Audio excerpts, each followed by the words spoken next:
If you're a roofer saying we just need more leads, this video might sting a little, because the truth is most roofing companies aren't losing money in marketing. They're losing it at the job site. In this video, I'm going to show you how Site Supervisor's role turns job sites into a lead generating machine, lowers your cost per customer, and literally pays for itself. If you want to scale without buying more leads, watch till the end. When I talk to a lot of roofing business owners, I'm like, okay, why do you think your business isn't growing? And they'll be like, well, we just don't have enough leads. And I'm like, oh, okay. And then I'll ask them, I'm like, okay, so do you have like job site supervision? No.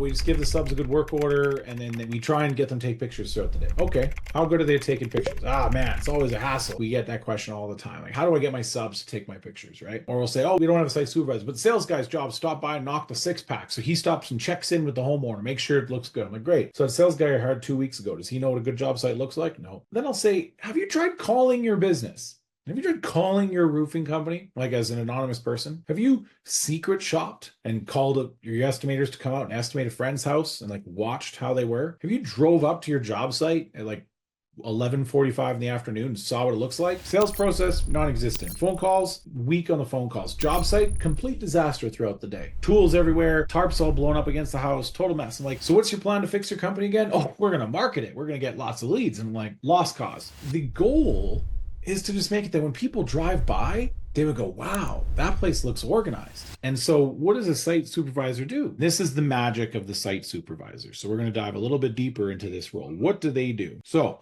1, they're assigned a job. Then they're going to 2, review company cam so they know what's coming up. 3, when they get to that site, they meet and greet the homeowner. So they're the ones that are acting as the point of contact for the homeowner. So the homeowner doesn't have to feel like they got to talk to those guys on the roof and stuff like that. They're the ones who kind of set the agenda for the day. They're going to do like job site setup. So they're going to help with things like laying out the tarps and stuff like that. They're going to be kind of like helping set up the site. They don't have to go on the roof or anything like that. They might set up like a catch-all if you guys have that. Then is their job is to make the job site marketable. Well, once they're on that job site all day, now we can make it so they can generate leads. So their job when they're there is to be that face of the company. And when people drive up to the neighbors' houses as they come in through the day, they're going to go and knock those doors. So they're going to go talk to the homeowners. And the script is very simple. Michael, you want to hop on the mic and be my test case? You bet, of course. Okay, so I'm going to go knock on Mike's door. Mike's a homeowner. I'm a site supervisor. We'll call this an insurance job. So I'm going to knock on the door. Knock, knock, knock. Hello? Hi there.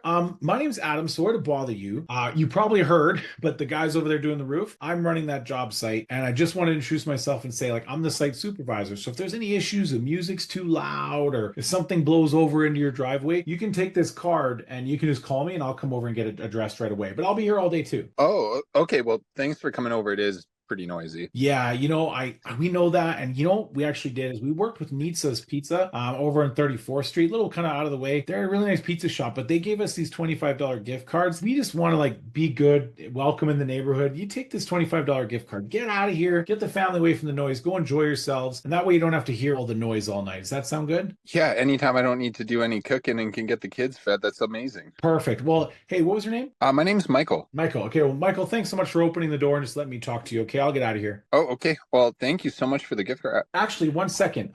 They got their house covered by insurance because they got hit by that storm. Did you get your roof checked? I haven't had my roof checked, but I was around for the storm. Okay, so I'm not a sales guy, so I'm not trying to sell you nothing, but if you haven't had your roof checked, like they got their roof covered by insurance, so you should probably get a check because you might qualify for the same thing. Would you like to get a free inspection? It's free? Yeah, it's free. They'll come by, they'll check it out. If you qualify for damage, they'll help you file the insurance. Again, I'm not a sales guy, I don't know the whole process, but basically they work with you in insurance and the roof gets covered, and I think you just pay a deductible or something. Yeah, okay. Okay, so I can either get your information in or you can scan this QR code on my lanyard here. Which one's easier? Here, I got my phone. I'll scan the card. Okay, just scan that. Yeah.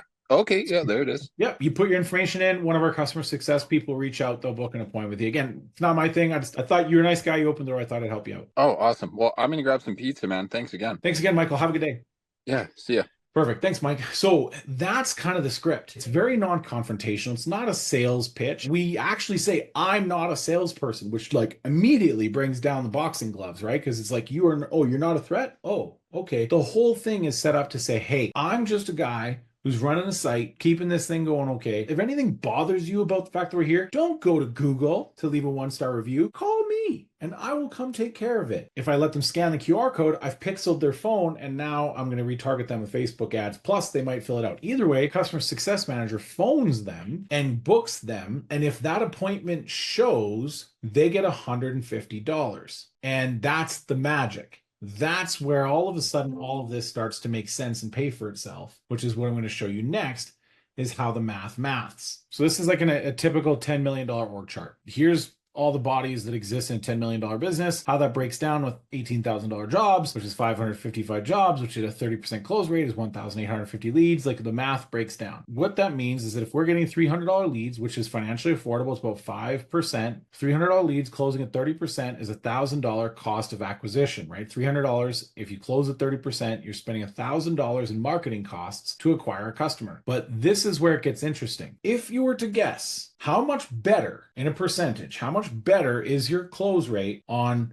referrals and people from around the jobs than it is from cold leads that just didn't estimate? So if you say 30% is your normal and then you close at 40% better, then say 10% better. If you normally close at 30 and referrals and people from around your jobs close at 45%, that would be 15% better. So let's use the math of 40%, so 10% better than the alternative. So if you're paying a site supervisor $15 an hour to $21 an hour, let's use an average of $17.50 an hour as our site supervisor wage. So let's start here. $150 site referral, closing at 40%, so just 10% better than usual, 30 to 40%. Then that's a $375 customer acquisition cost, right? Because if you go 150 divided by 0.4, you get 375. So if your usual cost of customer acquisition is $1,000, you subtract $375, your customer acquisition cost on site referrals, that means you have $625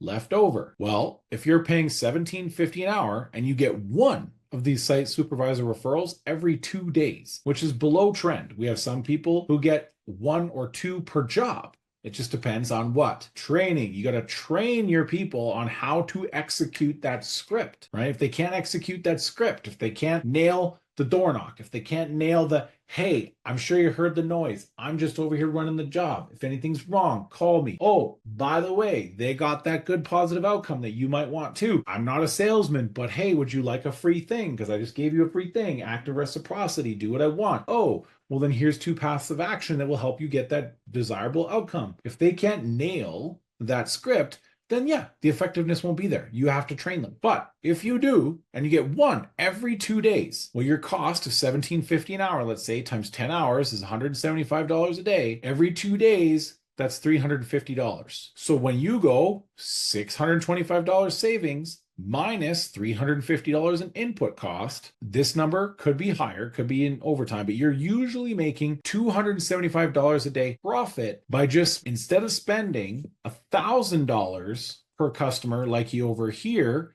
in your top of funnel marketing, whether it's Facebook or canvassing or Google or carrier pigeons or billboards, you're usually spending $1,000 on customer acquisition. The savings over here pays for the site supervisor. So this costs nothing. So when we add this in to our little drawing, when we add the site supervisor referrals, this becomes a cash cow. But like anything, it has to be executed well. And they don't need to be roofing experts.